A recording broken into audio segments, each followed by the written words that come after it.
सूर्यदेव हिंदू धर्म में ऊर्जा, प्रकाश और जीवन के सर्वोच्च प्रत्यक्ष देवता हैं, जो संपूर्ण ब्रह्मांड के केंद्र हैं और आत्मा माने जाते हैं। इन्हें ऋषि कश्यप और माता अदिति का पुत्र आदित्य माना जाता है। ज्योतिष में वे 9 ग्रहों के राजा हैं और स्वास्थ्य, यश और आत्मा के कारक हैं। वे एकमात्र ऐसे देवता हैं जिन्हें हर दिन प्रत्यक्ष रूप से देखा जा सकता है। वे संसार को प्रकाश, ऊर्जा, जीवन प्रदान करते हैं। उनकी पत्नियां संध्या और छाया हैं और वे यमराज, शनिदेव, यमुना और करण के पिता हैं। सूर्यदेव के रथ में 7 घोड़े होते हैं, जो कि 7 रंगों या फिर 7 दिनों का प्रतीक माने जाते हैं। इन्हें सेहत, राज्य और तेज का कारक माना जाता है। इन्हें सूर्य नारायण, आदित्य और सविता के नाम से भी जाना जाता है। सूर्य देव की पूजा और उन्हें अर्घ्य देने से स्वास्थ्य, लाभ, नाम, यश, राज्य पद की प्राप्ति होती है। कुंडली में सूर्य के मजबूत होने से जीवन की कई समस्याओं का हल निकल जाता है। सूर्य देवता की महिमा अपरंपार है। आज रविवार हम सूर्यदेव भगवान की कथा सुनेंगे। मान्यता है कि अगर सूर्यदेव भगवान की पूजा की जाए रविवार वाले दिन श्रद्धापूर्वक, तो जीवन के सारे दुख और तकलीफ़ों का खात्मा होता है। रविवार का दिन सूर्य देवता को समर्पित है और शत्रुओं से सुरक्षा भी मिलती है सूर्यदेव की पूजा करने से। सूर्यदेव का व्रत करने के साथ साथ अगर व्रत कथा सुने तो सारी मनोकामनाएं भी पूर्ण होती हैं। प्राचीन काल की बात है, एक बुढ़िया थी जो नियमित तौर पर रविवार के दिन सूर्योदय से पूर्व उठ के अपने नित्य कर्मों से निवृत्त होकर के अपने आंगन को गोबर से लीपती थी और जिससे वो साफ रहे, स्वच्छ रहे। इसके बाद वो सूर्यदेव की पूजा अर्चना करती थी, साथ ही रविवार की व्रत कथा भी सुनती थी। इस दिन वो एक वक्त का भोजन करती थी और उससे पहले सूर्यदेव को भी भोग लगाती थी। सूर्यदेव उस बुढ़िया से बेहद प्रसन्न थे। यही कारण था कि उसे किसी भी तरह का कष्ट नहीं था, वो धन दान से भरपूर थी। जब उसकी पड़ोसन ने ऐसा देखा तो उसे बहुत दुख हुआ कि ये इतनी सुखी क्यों है। वो उससे जलने लगी।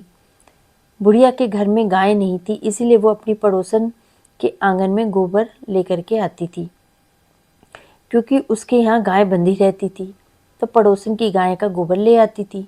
पड़ोसन ने बुढ़िया को परेशान करने के लिए कुछ सोच के गाय को घर के अंदर ही बांध दिया। अगले रविवार बुढ़िया को आंगन लीपने के लिए जब गोबर नहीं मिला तो इसी के चलते उसने सूर्य देवता को भोग भी नहीं लगाया, साथ ही खुद भी बिना खाना खाए भूखी प्यासी रही और फिर सो गई। अगले दिन जब वो उठी तो उसने देखा कि उसके आंगन में एक सुंदर गाय और उसका बछड़ा बंधा हुआ है। बुढ़िया गाय को देख के हैरान रह गई। उसने गाय को चारा खिलाया। वहीं उसकी पड़ोसन बुढ़िया के आंगन में बंधी हुई सुंदर गाय और उसके बछड़े को देख के और ज़्यादा जलने लगी और उससे और अधिक जलन के कारण पड़ोसन परेशान रहने लगी। पड़ोसन ने उसकी गाय को गायब करके सोचा कि मैं इसको गायब कर दूं, परंतु जैसे ही पड़ोसन गाय के पास गई तो उसने सोने के गोबर पड़ा हुआ देखा, तो उसने गोबर को वहाँ से उठा के अपनी गाय का गोबर वहाँ पे रख दिया। सोने के गोबर से पड़ोसन कुछ ही दिन में धनवान हो गई। ये कई दिन तक ऐसे ही चलता रहा। कई दिनों तक बुढ़िया को सोने के गोबर के बारे में कुछ पता ही नहीं था। ऐसे में बुढ़िया पहले की तरह ही सूर्यदेव का व्रत करती थी, साथ ही कथा सुनती थी। इसके बाद जिस दिन सूर्यदेव को पड़ोसन की चालाकी के बारे में पता चला तो वे बहुत ही ज़्यादा क्रोधित हो गए। तब उन्होंने तेज आंधी चला दी। तेज आंधी से देख करके बुढ़िया ने अपनी गाय को अंदर बांध दिया। अगले दिन जब बुढ़िया उठी तो उसने सोने का गोबर देखा कि उसकी गाय ने सोने का गोबर दिया है। तब उसे बेहद आश्चर्य हुआ। तब से लेके आगे तक उसने गाय को घर के अंदर ही बांध दिया। कुछ ही दिन में बुढ़िया भी धनवान हो गई और बुढ़िया की सुखी और धनी स्थिति को देख के पड़ोसन फिर से जलने लगी। पड़ोसन अपने पति को समझा बुझा के उसे नगर के राजा के पास भेज आई कि जाओ और जाके वहाँ पे ये बोल करके आओ। जब राजा ने उस सुंदर गाय को देखा तो बहुत प्रसन्न हुआ। सोने के गोबर को देख के तो उसकी खुशी का ठिकाना ही नहीं रहा। नगर के राजा के पास गाय को भेज दिया गया। देख करके सुंदर गाय बेहद प्रसन्न हुआ। सुबह जब राजा ने सोने का गोबर देखा तो आश्चर्यचकित रह गया। उसका खुशी का ठिकाना नहीं रहा। वहीं बुढ़िया भूखी प्यासी रह के सूर्य भगवान से प्रार्थना करती रही। सूर्य देवता को उस पर बहुत ही ज्यादा दया आई, करुणा आई। उसी रात को सूर्य देव राजा के सपने में आए और बोले कि हे राजन, बुढ़िया की गाय और बछड़ा तुरंत वापस कर दो। अगर ऐसा नहीं करोगे तो तुम पे परेशानियों का पहाड़ टूट पड़ेगा। सूर्य देव के सपने में जा करके जब राजा को बुरी तरह डरा दिया, इसके बाद राजा ने बुढ़िया की गाय और बछड़ा वापस कर दिया। राजा ने बुढ़िया को ढेर सारा धन भी दिया और क्षमा भी मांगी। वहीं राजा ने पड़ोसन और उसकी पति को सजा भी दी कि तुम्हारी वजह से ये सब हुआ है। तुमने उस बुढ़िया की गाय और बछड़े को चालाकी से मुझे दे दिया और तुमने ये बताया भी नहीं कि ये किसका है।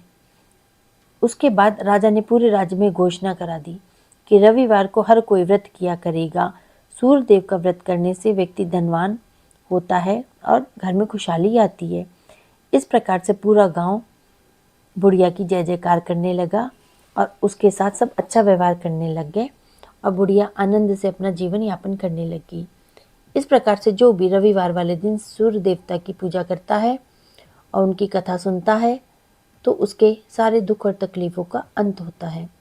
सूर्यदेव भगवान की जय।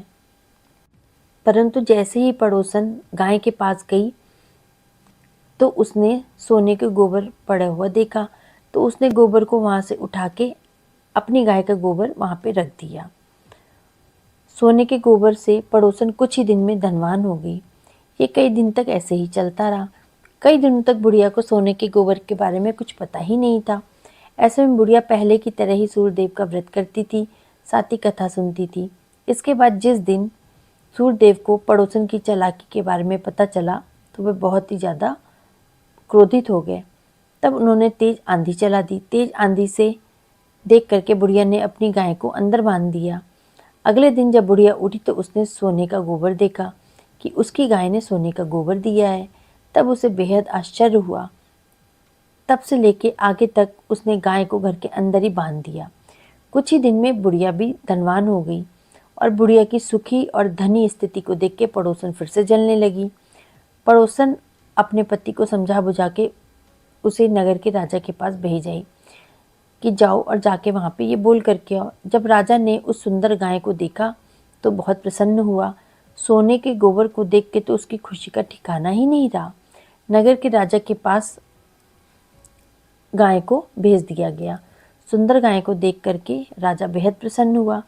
सुबह जब राजा ने सोने का गोबर देखा तो आश्चर्यचकित रह गया। उसका खुशी का ठिकाना नहीं रहा। वहीं बुढ़िया भूखी प्यासी रह के सूर्य भगवान से प्रार्थना करती रही। सूर्य देवता को उस पर बहुत ही ज़्यादा दया आई, करुणा आई।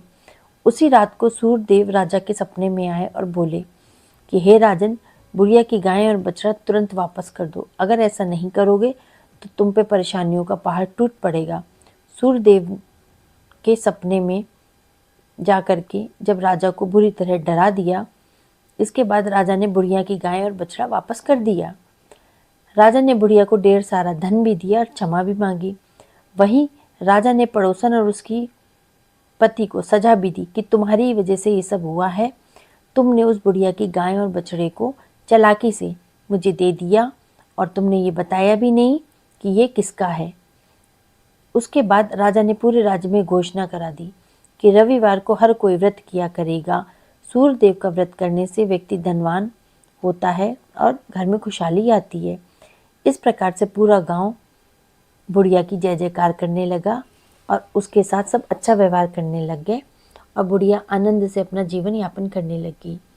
इस प्रकार से जो भी रविवार वाले दिन सूर्य देवता की पूजा करता है और उनकी कथा सुनता है तो उसके सारे दुख और तकलीफों का अंत होता है। सूर्यदेव भगवान की जय।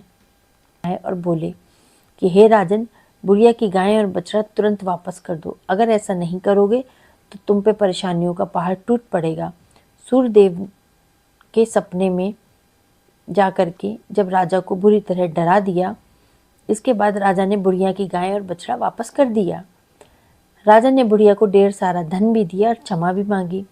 वहीं राजा ने पड़ोसन और उसकी पति को सजा भी दी कि तुम्हारी वजह से ये सब हुआ है।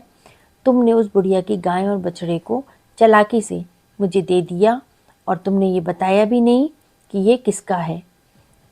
उसके बाद राजा ने पूरे राज्य में घोषणा करा दी कि रविवार को हर कोई व्रत किया करेगा। सूर्यदेव का व्रत करने से व्यक्ति धनवान होता है और घर में खुशहाली आती है। इस प्रकार से पूरा गांव बुढ़िया की जय जयकार करने लगा और उसके साथ सब अच्छा व्यवहार करने लग गए और बुढ़िया आनंद से अपना जीवन यापन करने लगी।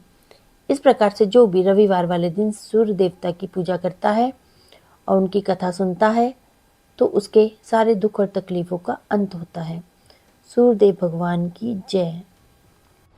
अगर आपको मेरा चैनल पसंद आ रहा है तो मुझे कमेंट में बताइएगा और मैं अपने चैनल में आपको व्रत कथा, आरती, पूजा विधि, पारण का समय, पारण की विधि सब बताती हूँ। और अगर आपको किसी भी व्रत कथा और आरती के बारे में वीडियो बनवानी है तो मुझे कमेंट में ज़रूर बताइएगा, मैं वही वीडियो आगे बनाऊँगी। और मेरे चैनल को लाइक, शेयर और सब्सक्राइब